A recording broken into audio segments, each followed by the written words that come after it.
isolated from the outside world by walls of granite.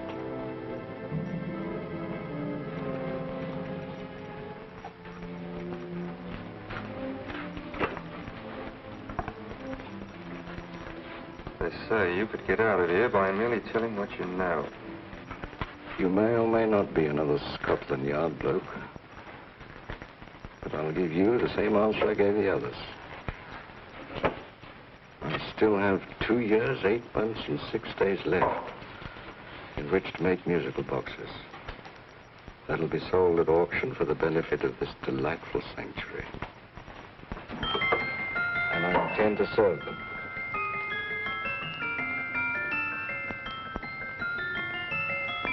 Move along. And now we come to the next object on our list, or I should say objects, because there are 3 of them. Now, ladies and gentlemen, these can be bought together or separately. Now, these beautiful little musical boxes only arrived this morning, and I didn't intend to put them on the auction block until later, but I'm going to sell them now. So, good friends, as our old pal Mark Antony used to say, lend me your ears. And what do you hear? Right. The beautiful tinkle tinkle of a musical box. What a lovely trinket. What a beautiful gift. Created and made by loving hands. A thing of beauty and utility. Now, who's going to start with £5? It's a bargain, £5. Do I see any hands? If there's a connoisseur in the house, we'll go £3 for it. £2. £1. 10 shillings. Thank you, sir.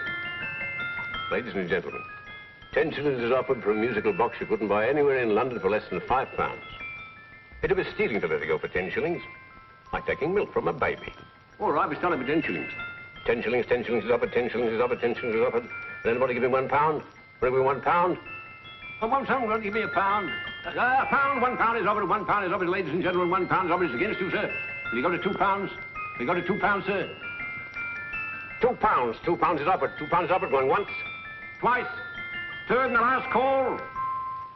Sold to the gentleman for £2. Sorry, my dear. Now, ladies and gentlemen, comes the opportunity to purchase an exact duplicate of the beautiful little musical box just bought by this gentleman for the ridiculous low price of £2. Now, it's exactly the same. Exactly the same. Made with the same hands. You hear that? Isn't that lovely? That tinkle, tinkle, tinkle, tinkle. Sounds like Bow Bells to me, you know, with little angels pulling on the ropes, eh? Who'll give me £2 for it? Who's starting with £2? Will anybody start with £2? Oh, come, ladies and gentlemen. You know, from your enthusiasm, we might all be in Scotland instead of London. Please buy it for me, Daddy. £2, certainly not. We all might be in Scotland. Besides, I don't like his manner. £1, 10 shillings. £1. £1 is ours. £1 is offered. £1 is offered, going £1. Any advance? Going once, going twice. The third and the last call. Sold to the lady for £1. Smart bidding, my dear. Thank you. We come to the third and last of these beautiful little musical boxes. Exactly the same. Tinkle, tinkle. Isn't that lovely? Ladies and gentlemen, I don't bring you here to gull you and swindle you. This is the exact replica of those 2 I just sold before.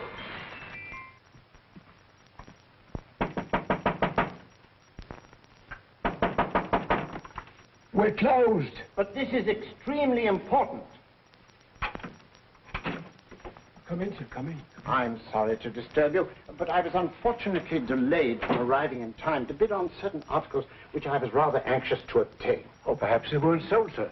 We are carrying several things over. What might the articles be, sir? 3 identical musical boxes, about so large. Oh, I'm sorry, sir, but they were sold. Pity you weren't here to bid on them. They didn't bring anything like the real value. I'm most anxious to obtain them. I wonder if your records would show who the purchasers were. Oh, we don't usually give out that information, sir. For certain, shall we say, sentimental reasons, I'm most anxious to get in touch with the purchasers. I'd be willing to pay, shall we say, £5. Well, for certain sentimental reasons, sir, we'd be very happy to oblige. Alfred, today's sale. The 3 musical boxes. Musical boxes, oh. Ah, here we are. The first purchase for £2 from Mr. Julian Emery, 52 Portman Square. Write these addresses down, Alfred. Yes, sir. Second didn't leave any name. Oh, how unfortunate. I think she's a dealer. You see, they don't like us to know where the things are going. On account of the profits. You say the second purchaser was a woman. Can you give me a description of her? Oh, she was a young woman. Fairly tall, slender. Had a light complexion and dark hair, and she was wearing A grey suit, don't you remember? That's right. She probably runs a gift shop. She paid £1. You say she comes here fairly frequently? No, I didn't say so. But she does, sir. Like as not, she'll come in on Thursday. We have sales on Mondays and Thursdays. Oh. And the third box? The third? Oh, Mr. William Kilgore, 143B Hampton Way. For 10 shillings. Quite a drop from £2. Mr. Kilgore was a Scotchman. Oh. Thank you. You've been most helpful. Oh, thank you, sir. And any time you're passing, dropping, we always have lovely things for sale. How kind, sir? Thank you. I'll be back Thursday.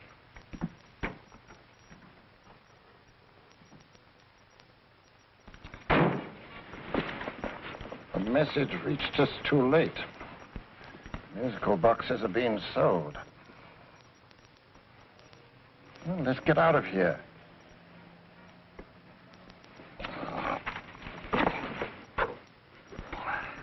Someday you'll go too far. Reaching for a star, you fool. Yet a fool may touch a star, Colonel Cavanaugh, if he but reach high enough. But not possess it as you would. The musical boxes, they're being sold. What a pity for you, my dear Colonel. Is it my fault that the message reached us only an hour ago? Is it my fault that they were sold? You can't hold me responsible for that. Hope for your sake you're right.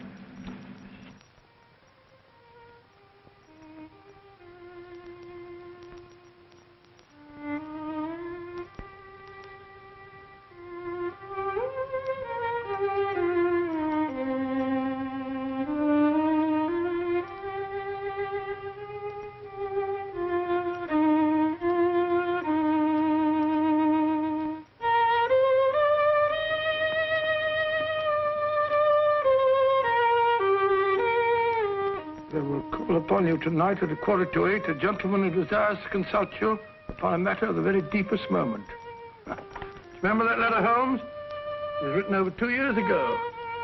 An interesting case, devilishly interesting. Irene Adler. What a striking-looking woman from the brief glance I had of her. Seems only yesterday. What charm. What poise, and what a mind. Sharp enough and brilliant enough to outwit the great Sherlock Holmes himself. I take it the new issue of the Strand magazine is out, containing another of your slightly lurid tales. Indeed. What do you call this one? I call it A Scandal in Bohemia. Not a bad title, eh? If you must record my exploits, I do wish you'd put less emphasis on the melodramatic and more on the intellectual issues involved. More on the What do you mean by that? Well, I do hope you've given the woman a soul. She had one, you know. By the woman, I suppose you mean Irene Adler. Yes. I shall always remember her as the woman.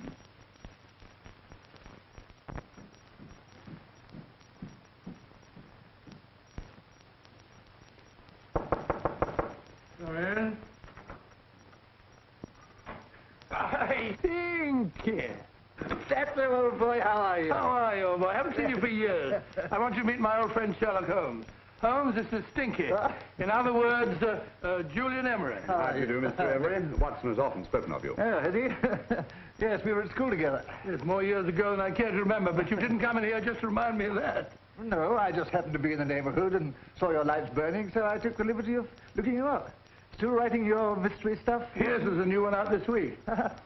Good, I never miss them. Oh, good, thanks. I say that bandage makes you look very interesting. Still poking your nose into other people's business as usual? Who hit you? I haven't the foggiest notion. Somebody knocked me on the head in my own living room, and then proceeded to commit the most idiotic burglary you ever heard of. Fellow must have been balmy as a coot. Balmy? Why? Come sit down, old boy. Thanks. You like a cup of tea? Huh? Oh, all right. I'll go and tell Mrs. Hudson about it. Yeah. Why do you say the robbery was idiotic, Mr. Emery?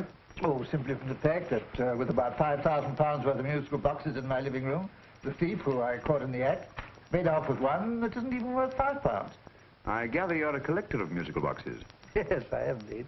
Some of them very beautiful, but not the one that was stolen. The thief evidently grabbed the first thing that came to his hand when he heard me coming into the room.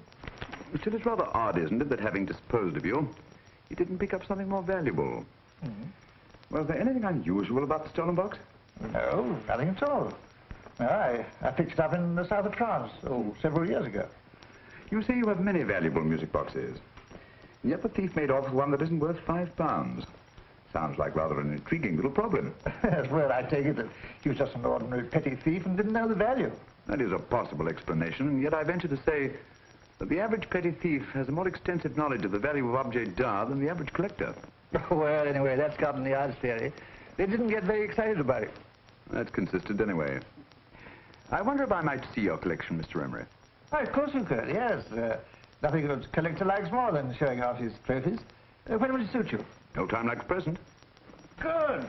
My place is just round in Portman Square. Shall we? Yes, right. Hello? Where are you going? Stinky hasn't had his tea yet. Oh, I'm sorry. We're going round to my place, where I'm going to give you something better than tea.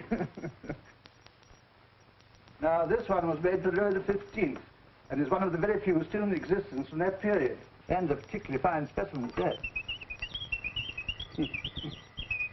Charming, isn't it? Quite. They all sound to me like a lot of mice running about on a tin roof. I'm afraid you have no ear for music, Watson. Give me a good old band playing a rousing march. You have all your silly little tweets.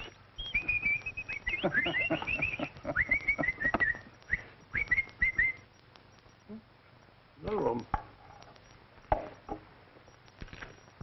Is this me?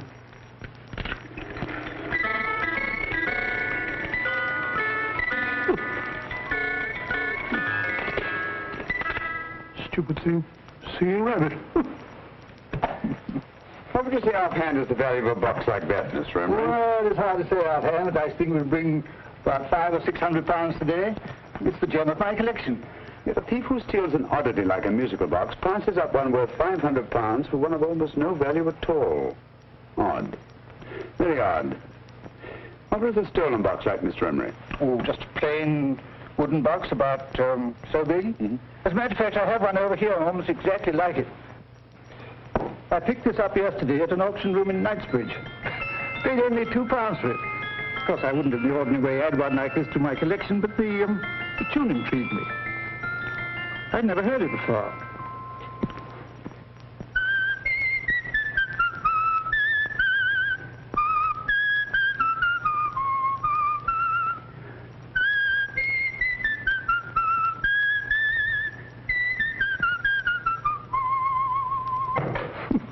You have a remarkable ear for music, Holmes. Rather an unusual melody. Sit down, Gus. Thanks. You say you bought that box at an auction sale yesterday? Yes, the Gaylord auction rooms in Knightsbridge. Mm-hmm. Run by old, what's his name? Crabtree. That's the man. At what time was the robbery committed? Oh, about 3 o'clock this morning. You know, Mr. Emery, that box and the robbery might well be cause and effect, especially since you say that the stolen box outwardly resembles this one a great deal. And Scotland Yard were not particularly interested, eh? Oh, yes, but I wouldn't blame them for that, especially as I told them I was quite unable to describe the thief, except, of course, for the fact that it was definitely a man. All you remember is that you came in here and someone struck you on the head. Yes, and the next thing I knew, my man was trying to revive me. It might be wise for you to put that box away somewhere and lock it up. Oh, I don't think that's necessary. Besides, everything's insured. Well, at least if any further attempts at robbery are made, I'd suggest that you call the police, rather than running into any personal danger. Oh, come, Holmes, aren't you being a bit of an alarmist? Possibly. Well, Mr. Gray, old Stinky. Seems to me you are making rather a mountain out of a molehill. Molehill is the word, old boy, and it's time you were in bed. Thanks so much for letting us see your place. Now, it's been glad meeting you. Holmes, I can't understand why you were so mysterious. Seems to me the petty thief explanation was the only sensible one. Really? I can't see how you can believe it was anything else. I didn't say I believed it to be anything else. The petty thief theory is the obvious one, I grant you. However, it's often a mistake to accept something as true merely because it's obvious. The truth is only arrived at by the painstaking process of eliminating the untrue. We are not able to do that in this case without further data. Rubbish, you're pulling my leg. You're trying to turn a cut-and halfpenny robbery into an international plot. No, I'm not. I just hope that your friend Stinky is a little more cautious in the future. Just in case.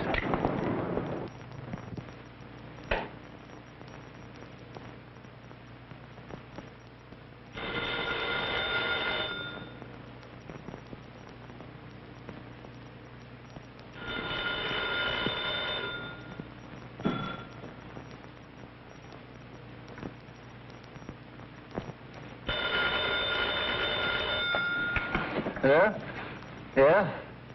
Julian Emery here. Who? Of course I remember you, Mrs. Courtney. Yes, you're the one bright spot at that appallingly dull affair of Lady Sansa's. Huh? Of course it isn't too late to come around. Yes, I shall be delighted to give you a drink. I tell you what, come straight up and I'll leave the door unlatched. Right, 15 minutes? Good. I shall be counting each moment. No, I mean that, really. Right, goodbye.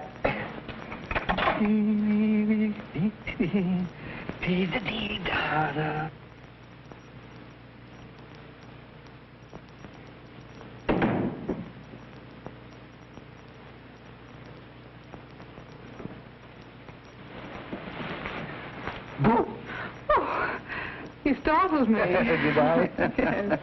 Must be the pixie in me. I know I shouldn't have called you so late, but I was at a party just around the corner, and I remembered your invitation to see your collection of musical boxes. My dear Mrs. Courtney, the pleasure is all the greater for being so unexpected. My friends call me Hilda. Thanks. Mine call me Stinky. Stinky, how quaint. Oh, what a perfectly wonderful collection of musical boxes. You know, when you told me you had a collection, I had no idea it was so attractive. Yes. They appeal to the ear as well as to the eye. Oh, what a plain little one. Why, it looks just like a country cousin amid all this grandeur. No. You mustn't underestimate the country cousin. Only last night a burglar broke in here, and with all these to choose from, went off with one very much like it. Really? Yes, I don't mind the loss of the box so much, but I do resent this crack on the skull. But it makes you look so interesting. Oh, do you think so? It's funny, that's what old Fatso said. Fatso? I mean, Dr. Watson. He was here this evening with a friend, Mr. Holmes.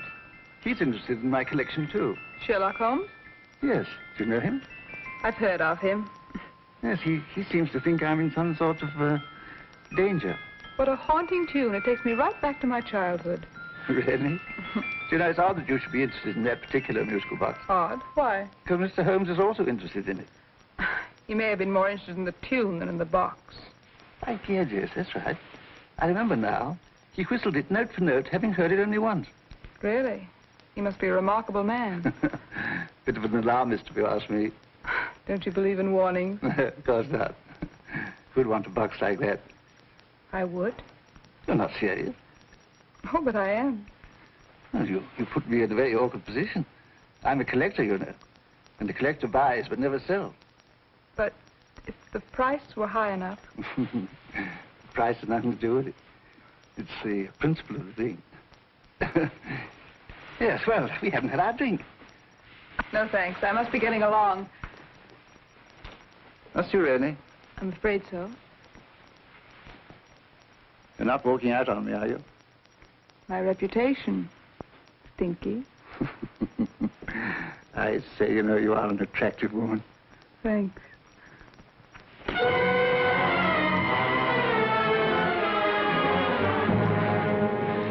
You fool. I told you to wait outside. What did you have to kill him for? All I had to do was walk out with this. He held you in his arms. Don't touch him. Don't touch anything. Now get out. I'm sorry. You're sorry. What about me? This is murder. What about Scotland Yard? What about Sherlock Holmes? Now get out!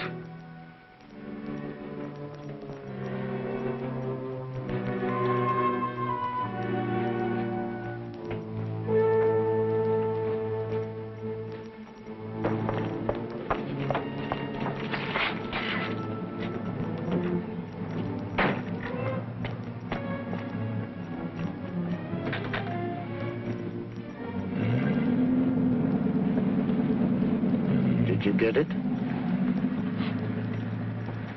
Good.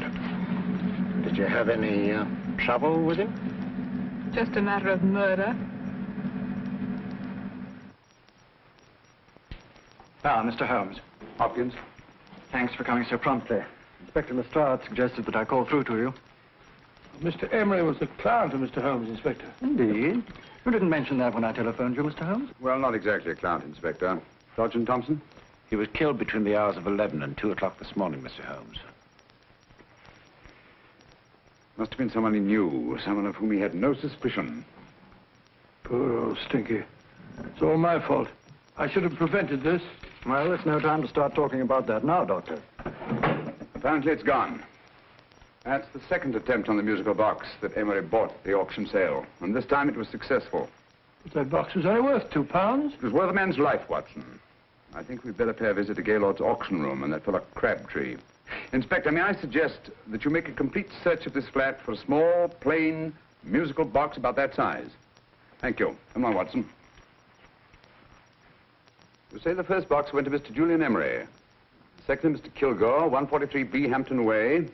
And the third to the unidentified young lady who presumably has a shop and lives near Golders Green. That's right, Mr. Holmes. Isn't it rather strange, Mr. Crabtree, that you should have had 3 identical musical boxes all playing the same tune? Where'd they come from? Dartmoor Prison. Dartmoor? Yeah, we get a regular shipment from there every month. The inmates manufacture them. Well, they make all kinds of things, you know, pipe racks, waste paper baskets, musical boxes. Did you happen to notice if anyone showed any particular interest during the auction in the purchasers of these 3 boxes? Oh, come now, Mr. Crabtree. This is very literally a matter of life and death. Well, since you put it that way, Mr. Holmes, there was a gentleman came in here about an hour after closing time, and he was in an awful state, he was. He gave me £5 to tell him where the boxes had gone to. He said they had a sentimental value for him, sir. Expensive sentiment. Can you describe him? He was tall, distinguished looking, and he had grey hair and a moustache. He was quite a gentleman, sir. What was his reaction when you were unable to supply him with the address of the young lady who owned the shop? I told him the young lady usually come back on Thursday. He said he'd come back on Thursday. Now, that's tomorrow. Thank you, Mr. Crabtree. You've been very helpful. Thank you. Come along, Watson. Where are we going now, Holmes? To the home of Mr. Kilgore, the man who bought the third box.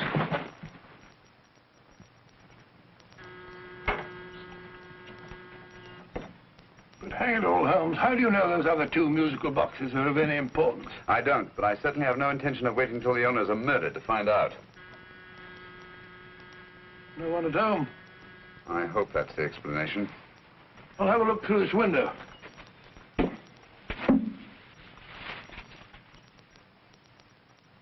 Doesn't seem to be anyone there. The whole place seems deserted as far as I can see. Yes. Mr. and Mrs. Kilgore at home? No. When do you expect them? Oh, in an hour or so. There's no use your hanging about. They don't buy nothing from peddlers. Peddlers? My good woman, this is Mr. Sherlock Holmes. Sherlock Holmes? Oh, go on. Do you mind if we come in and wait? My business is rather urgent. Well, I've got to go out and do my shopping. And I don't know if Mrs. Kilgore'd like any strangers nosing about. Quite all right, I assure you. Well, I've got to be off. It's too late in the parlor. And no smoking either. Mrs. Kilgore says it smells up the house. Funny old girl, Holmes.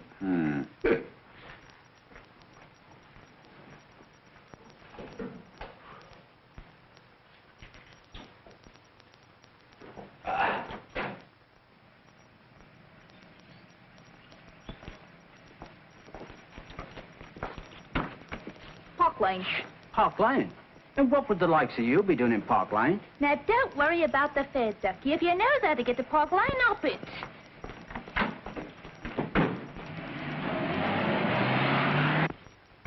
You know, Holmes, I've been thinking. There must have been something hidden in that box of old Stinky's. Stolen jewelry, possibly. What's up, Holmes? Listen. What's this, the steam in the water pipes?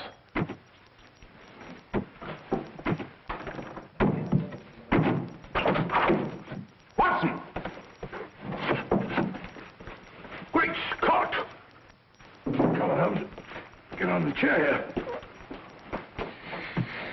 It's all right, my dear. There. Now, don't worry. It's all over.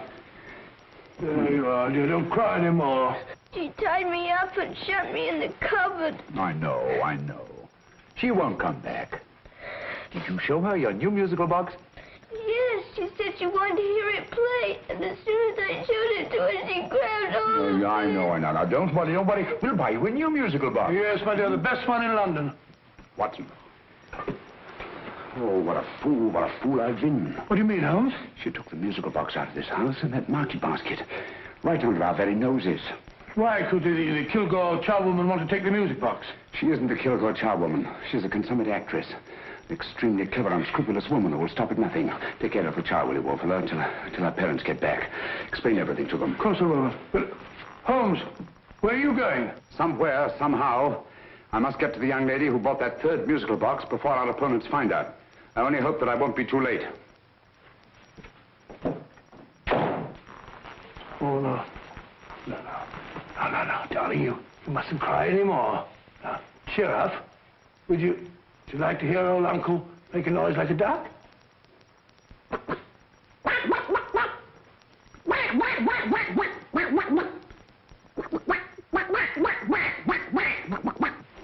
Oh, sorry.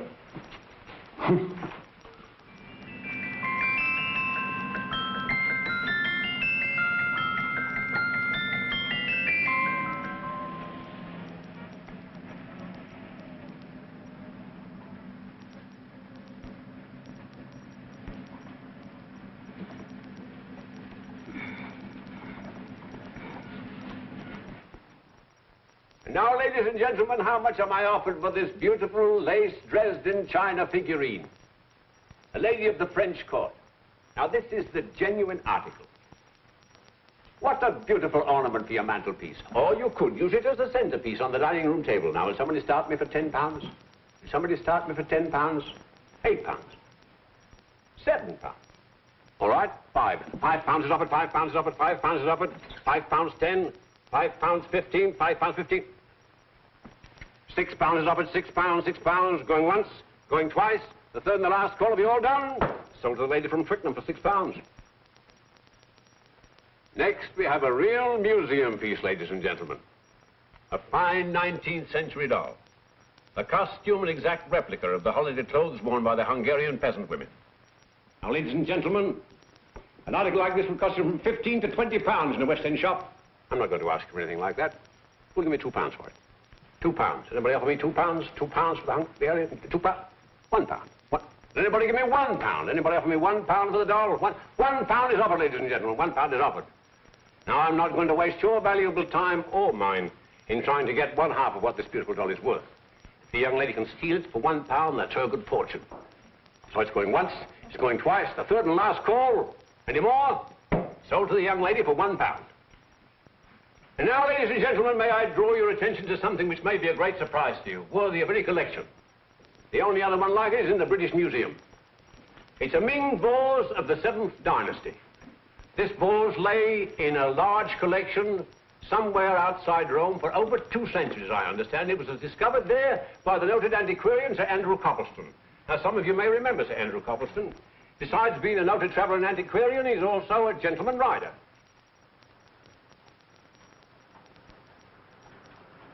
The girl with the parcel in her hand, that's her. Are you sure that's the girl? Well, she fits perfectly the auctioneer's description. Follow her, Hamid.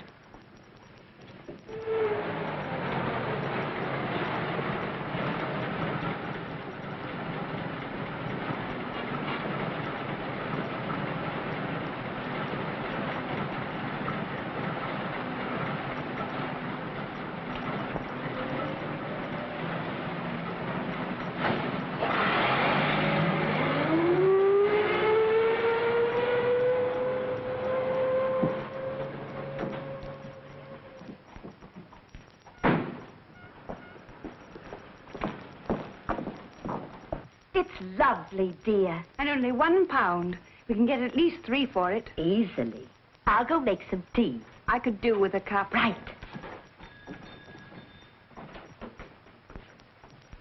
Good afternoon. Good afternoon. I'm looking for a birthday gift for a 7-year-old girl. What would you suggest? We have some lovely dolls.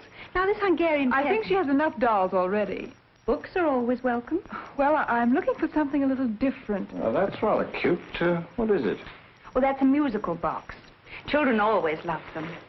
And this is an exceptionally nice one. It plays many tunes.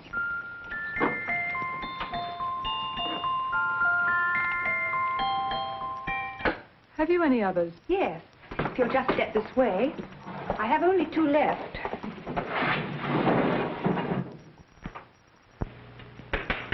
How nice.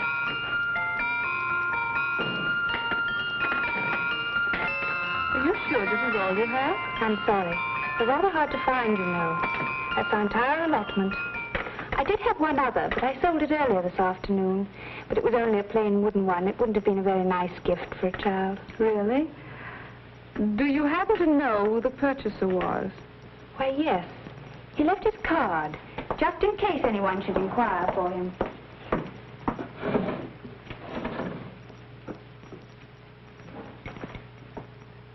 How interesting. I'm sorry, but I'm afraid I'll have to look a bit further. Thank you anyway. Good afternoon. Thank you.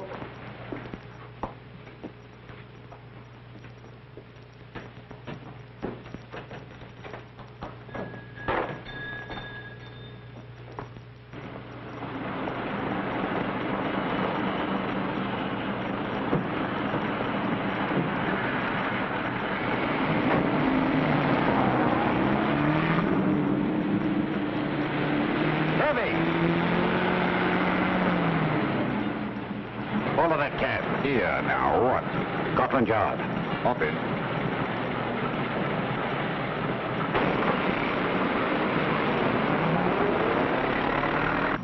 Sherlock Holmes. I might have known.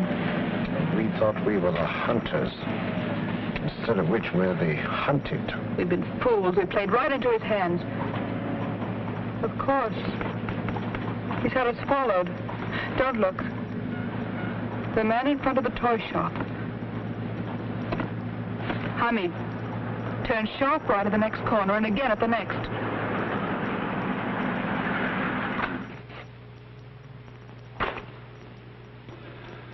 No photograph of her, Commissioner, as I expected. She's not a known criminal. But how do you expect to know if you do find her? After all, she was disguised as a charwoman. Don't worry, old fellow. If I ever see her again, I'll recognize her. Well, it won't be long till we know who they are and from where they operate. Who's covering them? Sergeant Thompson's following them, sir. They won't get away from him. He's a good man. We could have arrested them at Clifford's toy shop if we had any proof. But we know that they killed Emery. Proof, my dear fellow. We must have proof. We've x-rayed it, sir. There's nothing whatever concealed in the box. We'll have a look at the plates.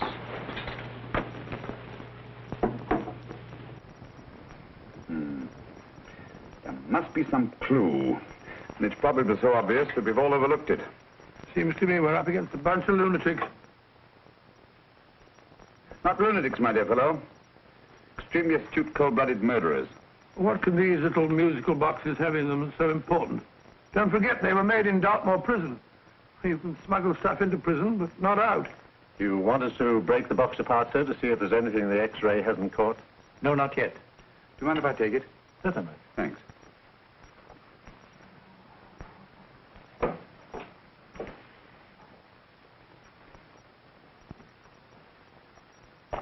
The governor of Dartmoor Prison informed us, sir, in answer to Mr. Holmes' question, that all 3 musical boxes were made by the same convict, John Davidson, serving a 7-year term, sir. Davidson? The Bank of England plate. That'll be all. Yes, sir. Now we're getting somewhere. Wait a minute. How did you know about the plates, Mr. Holmes? I'm a student of crime, Inspector. I make it my business to know about such things. And when the name of Davidson was mentioned... Well, who is this fellow Davidson?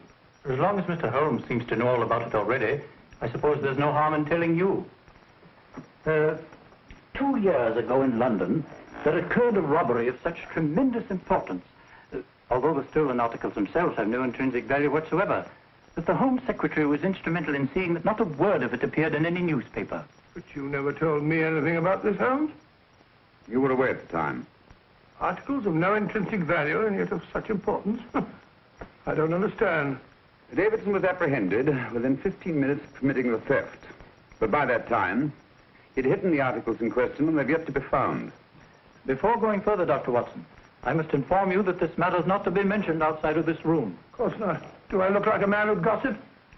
Let's not go into that now, old fellow, shall we? Davidson had been employed for years in a position of extreme trust by the engravings department of the Bank of England. The articles he stole were nothing less than a complete duplicate set of plates for printing £5 notes. What? The Bank of England's own plates? Precisely. And with those plates, a gang of crooks could flood England with £5 notes, not forged in the usual sense of the word, but notes undetectable from genuine Bank of England notes in any way whatsoever. Good heavens. Any whisper at all might have resulted in enormous damage in shaking public confidence in the Treasury. We tried everything after we arrested Davidson. Offered him a shorter sentence if he'd tell us where he'd hidden the plates. Why, we even put in Scotland Yard men with him as cellmates, but no result. Obviously, Davidson's a man of strong character and infinite patience. Yet suddenly he feels impelled to smuggle out the secret of the hiding place of the plates to his confederates. Why? I don't understand, Mr. Holmes. Well, for example, has the Bank of England made any plans to radically change the design of the £5 note so that in, say, 7 years from now, notes made from the stolen plates would be worthless? Confidentially, Mr. Holmes, such a move was discussed. But replacing all the £5 notes in circulation would be such a Herculean task that nothing's been done about it as yet. I see. Of course, there is another possible explanation. Davidson didn't have much time to find a hiding place before he was captured. He may be afraid that the plates will be accidentally discovered before he's released. Hence his anxiety to communicate their whereabouts to his confederates as soon as possible. I believe you've hit it, Mr. Holmes. I'm sure that the message is contained in this musical box. Or rather, in all 3 musical boxes, since possession of all 3 seems to be essential. Our opponents have 2/3 of the puzzle, we have 1/3. Well, what are you going to do, Holmes? Try to deduce the message from the 1/3 that we have.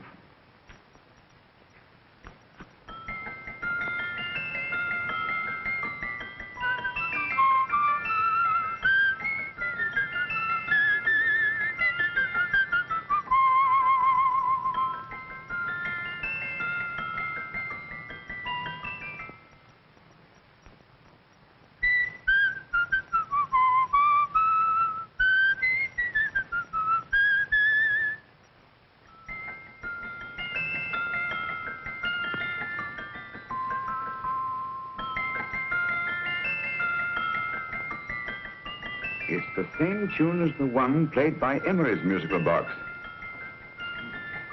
And yet it's different. Sounds the same to me. The tune. Somehow the tune is the key to the mystery. It must be the tune. Otherwise, why use 3 musical boxes to convey the message? Why not collar boxes or shoe boxes? Yes? Oh. It's for you, Inspector. Oh, thank you, sir. Inspector Hopkins speaking. What? Where? Golders Green Station reports they've just found Sergeant Thompson's body. From the tire marks on his clothes, he was apparently run over by a taxi. What an unfortunate accident. Not an accident, my dear fellow. I'm afraid it's murder.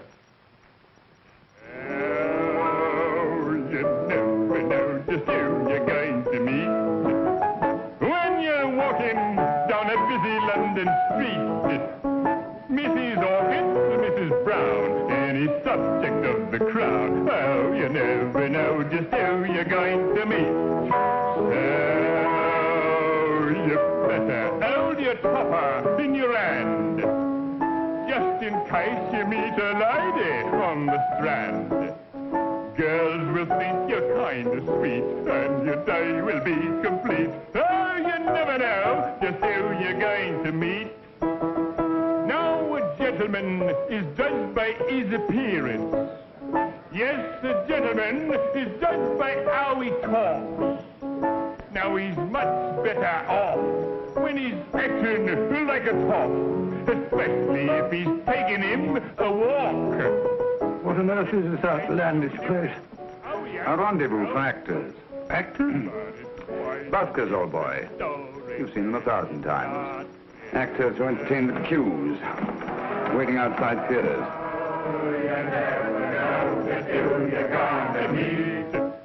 When you're walking down a busy London street, so you better wear your best, go aside to look your best, 'cause you never know who you're gonna meet.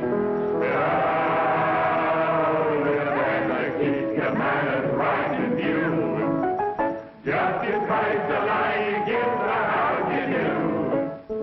Keep your trousers in a pleat, shine your shoes and keep them neat, 'cause you never know just who you're gonna meet. Blimey. Mr. Holmes. How are you, Joe?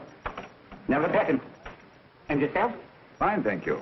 I want you to meet a friend of mine, Dr. Watson, Joe's sister. Oh, well, any friend of Mr. Holmes is a friend of mine. Hi, Joe. He did me a good turn once that I'll never forget. Yes, I cleared Joe of a most unpleasant charge.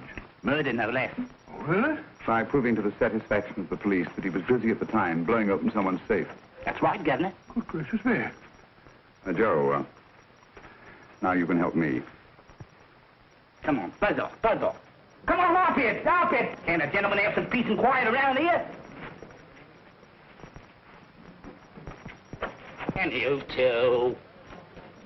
There you are, Mr. Holmes. Now we can have some peace and quiet around here. Thank you, Joe. There's £5 in this for you. Well, I wouldn't want to take it on myself, sir. But I can get somebody to do it for you for half of that. You don't know what the job is yet. For £5? Murder, ain't it? What?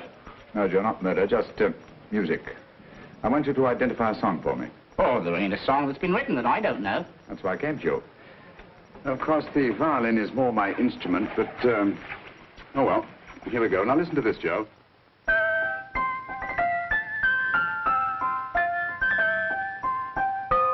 Wait a minute. You're playing that wrong. That should be E natural, not E flat.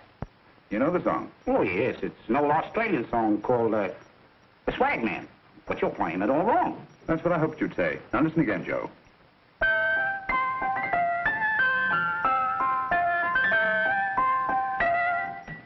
That's the same tune, all right. But you're making different mistakes than you did the first time. No, not mistakes, Joe. Call them variations. Here, play the song for me, will you, the way it's written.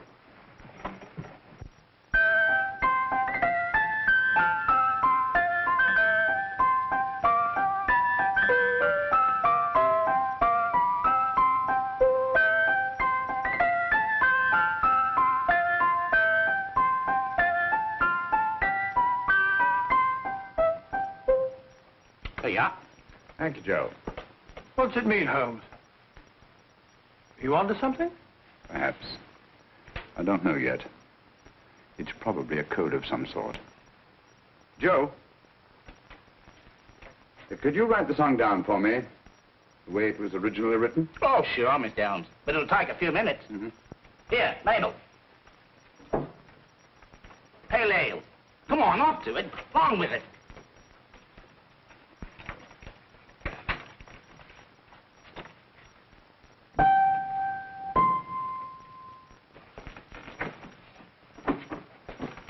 Well, obviously it isn't the lyrics.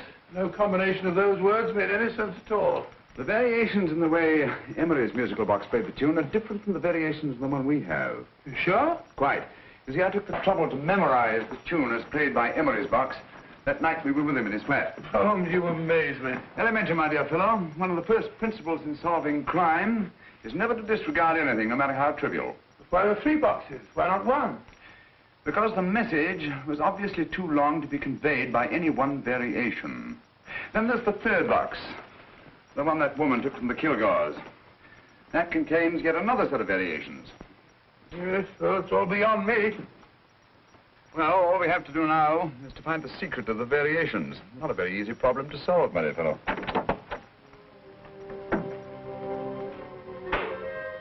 Hello. What's up? We've had company.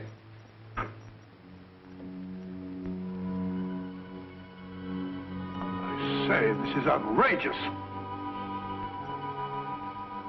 Ask Mrs. Hudson to come in here, will you? Right.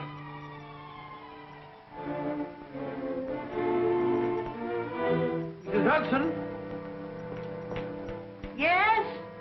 Oh, there you are. Will you come up here at once, please? Oh, coming, sir.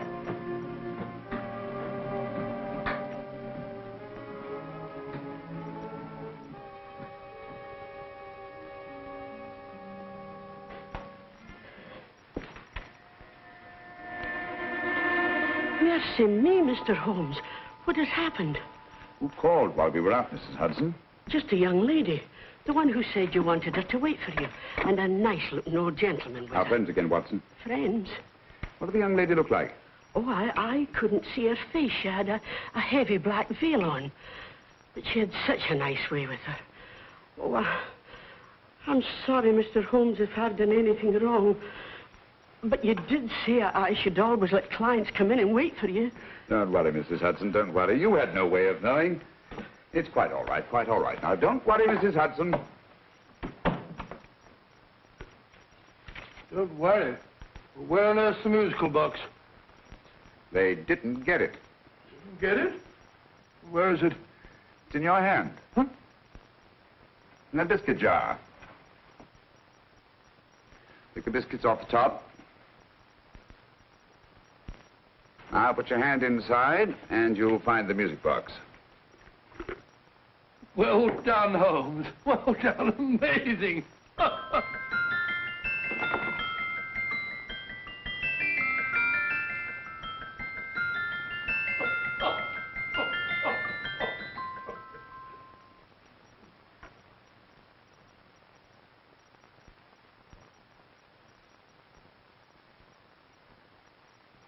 Whew. Nice fresh smell. Like a pub after closing time.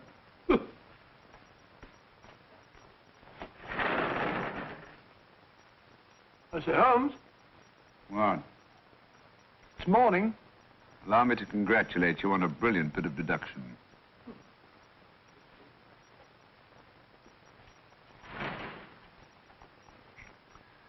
It's not a transposition, not a polygraph transposition, not a trigraph, nor any known form of decoding. How about the Morse code? Have you tried that? Yes, at about 3 o'clock this morning. I'm sorry, old man. I was only trying to help.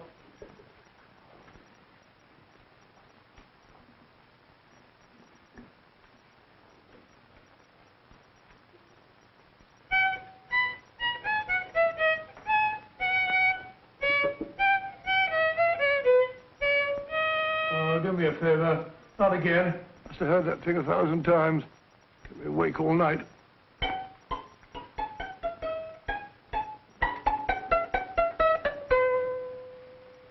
Not a very distinguished composition, I grant you. You know perfectly well I don't know one tune from the other. When I was a kid, my people tried to have me taught the piano. I've always felt sorry for that old teacher of mine. The poor old girl finally reached the point of numbering the keys for me. 1, 2, 3, 4. Even then, I never progressed beyond... Numbering the keys, Watson. The 19th key of the keyboard is the 19th letter of the alphabet. S. Here. Write it down when I give it to you, old fellow, will you? First altered note. Write S first. Now, the 8th key is H. The 5th key, E. The 12th key, L. The 6th key, F. S-H-E-L-F. Shelf. Your piano lessons were not in vain, old fellow. You've solved it. Thank you. Thanks, old bean. Oh, Liz. We now have 2/3 of the message. Behind books, third shelf, secretary, Dr. S. Presumably, these are the first and second portions of the message. And this gang has the first and third parts of it. Precisely. Then it's a stalemate? Yes, Commissioner, but we can't leave it like that. There's no doubt in my mind that they'll try to secure our third of the message that's missing. Well, I assume you've taken every precaution to guard the Clifford music box. Oh, yes, it's carefully hidden at Baker Street with Dr. Watson on guard. However, I'm reasonably certain that, difficult as it may be, we can find the plates even without the missing part of the message. Behind books, third shelf, secretary, Dr. S. Well, outside of the fact that Davidson hid the Bank of England plate somewhere in London, Mr. Holmes, I don't see that we've progressed at all. Allow me to point out to you, sir, the key words, Dr. S. It looks as if the plates were hidden in the house of the doctor. Whether S stands for his first or last initial remains to be determined by a process of elimination. Well, there must be 10,000 doctors in London with S for a first or last initial. Precisely. And every one of them will have to be questioned in person. That's why I say this is a task for Scotland Yard. It's a task, all right. But Scotland Yard has searched worse haystacks and found a needle. Well, for the time being, I'll leave the matter in your hands, gentlemen. We'll call you if and when we get a lead on our mysterious Dr. S. In the meantime, I intend to follow up a little clue concerning a cigarette.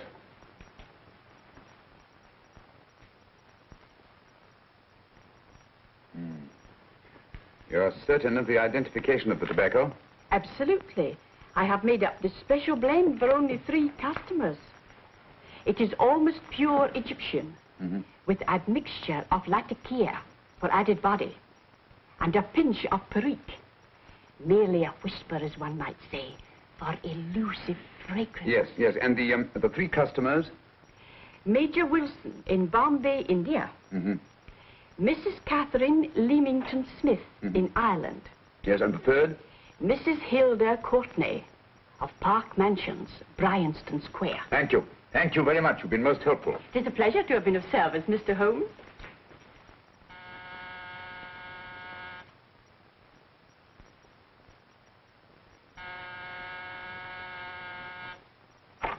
Yes? Mrs. Courtney? Yes. My name is Sherlock Holmes. Oh, do come in. Thank you. I've heard of you, of course, Mr. Holmes. I believe we have a mutual friend in Sir Edward Brookdale. He's spoken to me of you quite often. Indeed. And to what good fortune am I indebted for this visit? I think you know Mrs. Courtney. Well, I did get a summons for speeding last week. But outside of that, I don't think I'm of any interest to the police. Oh, come now, Mrs. Courtney. You seem to forget that you and I have met before. I'm sorry. I'm sure I would have remembered meeting the great Sherlock Holmes. Please sit down. Thank you. You say we met before. Yes. At the home of Mr. and Mrs. Kilgore, 143B Hampton Road. Kilgore?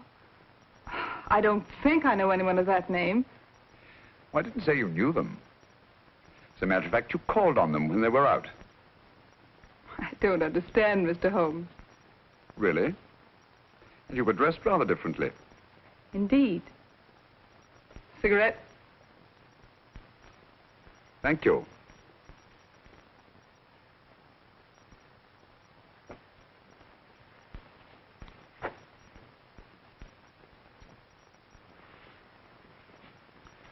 Thank you.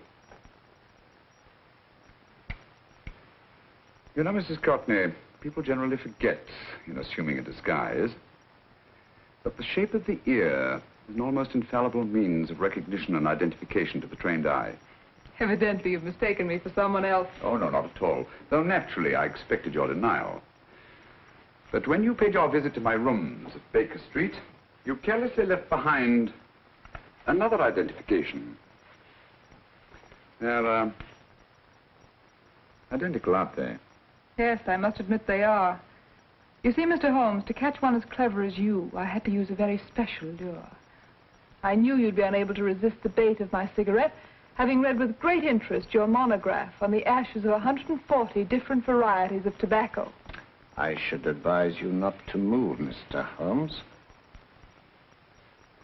I must congratulate you on your ingenuity, Mrs. Courtney. It was indeed a brilliantly designed trap. Thank you, Mr. Holmes. Praise from a master is indeed gratifying.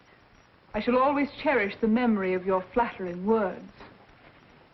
Memory? Precisely. I'm afraid these gentlemen have a most regrettable task to perform. Unless, of course, you care to turn over the missing musical box with your pledge to take no action against us in the future. I'm afraid that will be impossible. I thought that would be your answer. Hamid! Careful! Careful. There's no need to be unnecessarily rough with our distinguished guest. You realize, Mr. Holmes, that your demise will not take place here. The corpus delicti, you know. Well, naturally. Shall we go? It's so fearfully awkward having a dead body lying about. Don't you agree, Mr. Holmes? Another dead body shouldn't weigh too heavily on your conscience, Mrs. Courtney.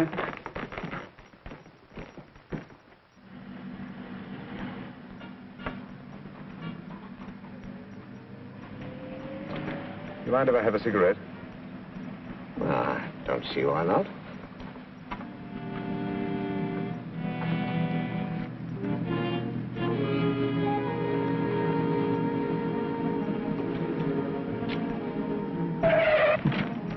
Be careful, Hamid.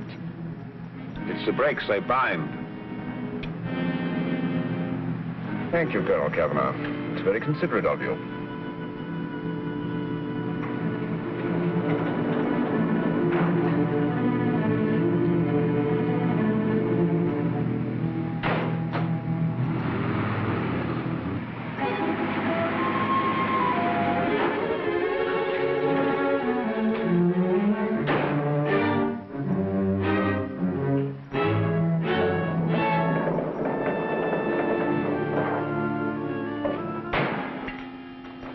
You'll be happy to know, Mr. Holmes, that your death will be a painless one. Hamid, attach this to the motor of the taxi. That little attachment, my dear Mr. Holmes, contains the deadly fluid known as monosulfide. The Germans use it with gratifying results in removing their undesirables.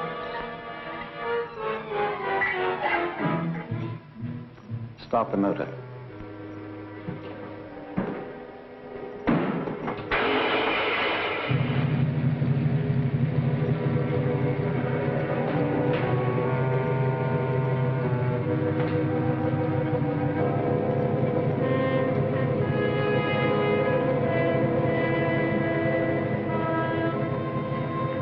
Tape his mouth.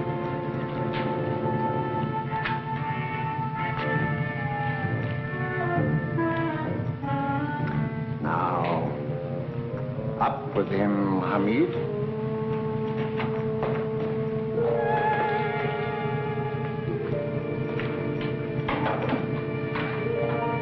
You find yourself like Muhammad's coffin, Mr. Holmes, suspended between heaven and earth. Plenty of fuel in the tank? Good. It would be too bad to have anything go wrong through so simple an oversight.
Good afternoon. Mr. Sherlock Holmes? No, I'm Dr. Watson. Oh, of course, Dr. Watson. How stupid of me. Oh, so stupid of me. Won't you come in? Well, I really came to see Mr. Holmes. Oh, I'm afraid he's out. I don't know when he'll be back. Perhaps there's something I can do. Won't you sit down? Thank you. You know, Sherlock Holmes and I have been engaged on a great many cases. Oh, really? Yes, indeed. As a matter of fact, this very moment, we're involved in one of the most baffling... Oh, well, won't you tell me your trouble, and I may be able to help you. It's very kind of you, Dr. Watson. Perhaps if I wouldn't be imposing too much. Imposing? Oh, there's no imposition at all. A pleasure, I assure you. Now, tell me all about it, Miss Williams. Mrs. Williams. I live in Surrey, Dr. Watson, and I've come up to London in sheer desperation. My only sister has disappeared, and the local police seem utterly unable to find her. Well, Holmes and I solved a case exactly like that once. Very interesting as far as I remember. I call it the adventure of the solitary cyclist. Oh, sorry. Now I come to think of it, it wasn't so very similar. Entirely different. I don't think what I was saying. Where were we? She's only 17, Dr. Watson, and until she disappeared last Thursday, she seemed to be in the best of spirits. Well, possibly a romantic entanglement? Oh, no, nothing of the sort. She left no note, didn't even pack a bag, no explanation. She just started to walk to the village from our house in broad daylight and simply vanished from the face of the earth. Oh, there. Might I have a glass of water? Glass of water. Have one minute.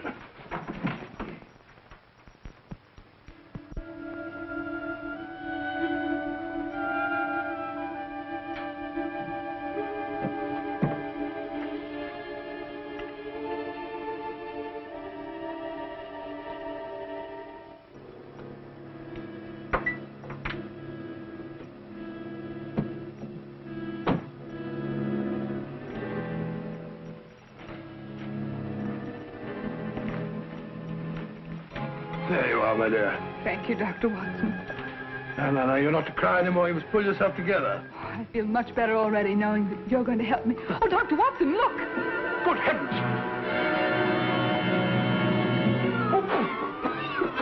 Get through the fire brigade, quickly!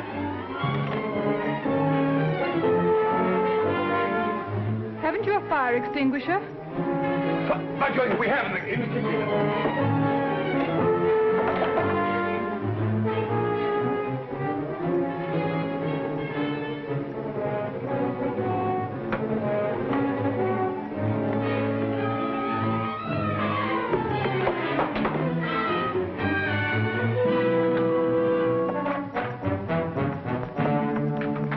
Don't you worry, Miss Williams. We'll have this thing out in no time.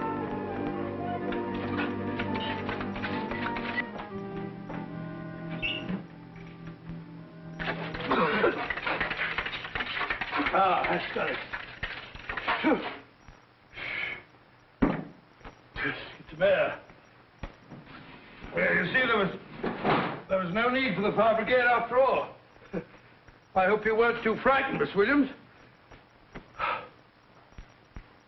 Oh, gone. That's the trouble with women.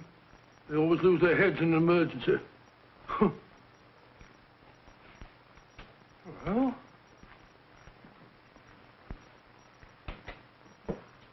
a musical box. Great Scott! Miss Williams!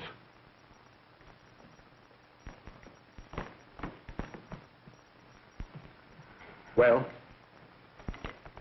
Good. And Holmes? By now, Mr. Holmes has no doubt exchanged his violin for a harp. Always assuming that heaven is his destination. And now that we have the missing musical box.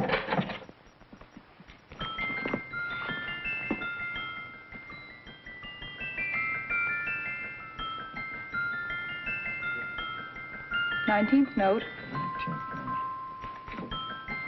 19th letter. Yes. He hasn't been there, you say? Holmes, where on earth have you been? I've been trying to get you at the club, at Scotland Yard, all over London. You're looking for me in the wrong places. Holmes, terrible things happened. I've been duped. That woman, she made a complete fool of me. Well, what do you mean? Well, she came here, let off a smoke bomb. I thought the whole place was on fire, and my first thought was to save the musical box. No need to say any more. She has the box. Yes. Don't blame yourself too much, old fellow. She's an extremely clever antagonist. Smoke bomb, you said?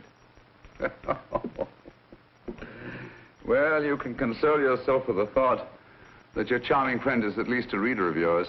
What do you mean? If I remember correctly, you wrote about my little experiment with smoke and the cry of fire in a story you entitled A Scandal in Bohemia, which has just appeared in the Strand magazine. All right, old boy. Don't rub it in. Well, it may cheer you up to know that you made a fool of me, too. Ah, that cigarette stub was planted here for one express purpose. You're going to bandaging around this place. Bandaging? What's the matter, Holmes? You hurt? Explanations will have to wait until later. At the moment, we're faced with a problem which I fear is insurmountable. Come over here, old boy, will you? Right. Our opponents are in possession of all three parts of the code. And here are we, while the Bank of England plates pass into their possession. Cheer up, old fellow, cheer up. As Dr. Samuel Johnson once said, there's no problem the mind of man can set that the mind of man cannot solve. What's that, old fellow? I was just quoting Dr. Samuel Johnson. He said there is Thank you, Watson. Thank you. Leaving the front reception room, we come into the main hall, where Dr. Johnson was in the habit of passing through to have his meager meals in the dining room opposite, in company with his friend and biographer, James Boswell. We will now pass up the stairway, which remains in its natural wood finish, just as it was when the good doctor was here. The framed etching on the wall is believed to have been presented to Dr. Johnson by the distinguished painter, Sir Joshua Reynolds. I've been told here that that picture was given in by Mrs. Thrale, and it's definitely not a Reynolds. Is that important, my dear? Oh, I'm sorry. This way, ladies and gentlemen, please, this way. Move along, children, move along. The secretary's not on this floor. Patience, Hamid. I have a feeling My that... dear Colonel, with Sherlock Holmes out of the way, what could go wrong?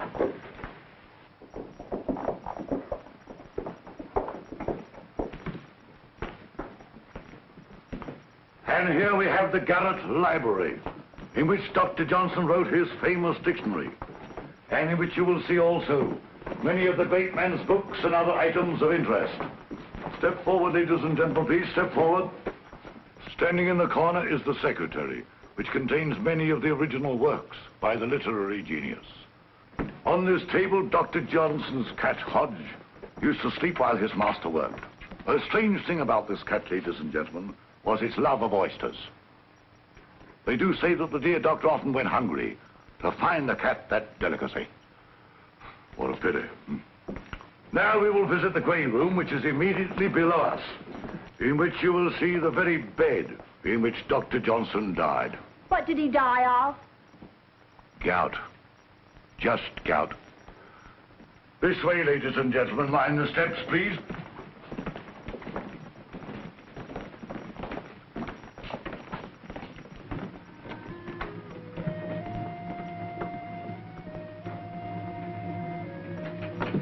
Your keys.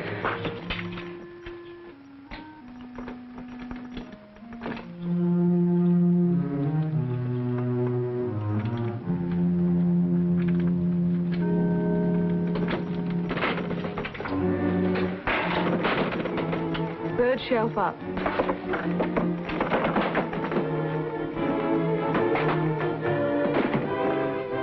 Good night.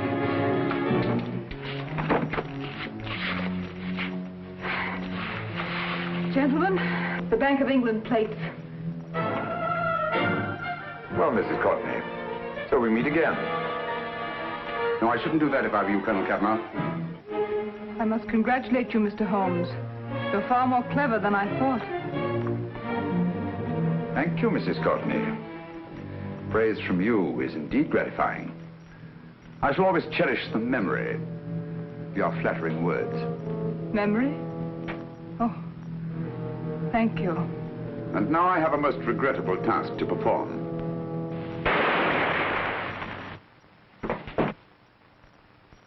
Holmes! Coming, Holmes! Holmes! You all right? Perfectly, thank you, old fellow, but I think this gentleman on the floor requires some medical attention. We must see that he looks his best, you know, when he's hanged. Take them in charge.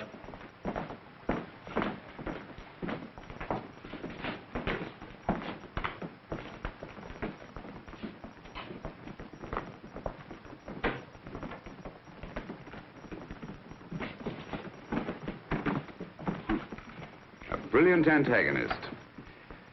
It's a pity her talents were so misdirected. Will you see that these plates are returned to the Bank of England, Inspector? I still don't understand how you solved it, Mr. Holmes. It's entirely due to Dr. Watson. He gave me the clue when he mentioned Dr. Samuel Johnson. Well, congratulations, Doctor. Oh, thank you, Inspector. I don't think I'd have done it entirely without Mr. Holmes' help, you know.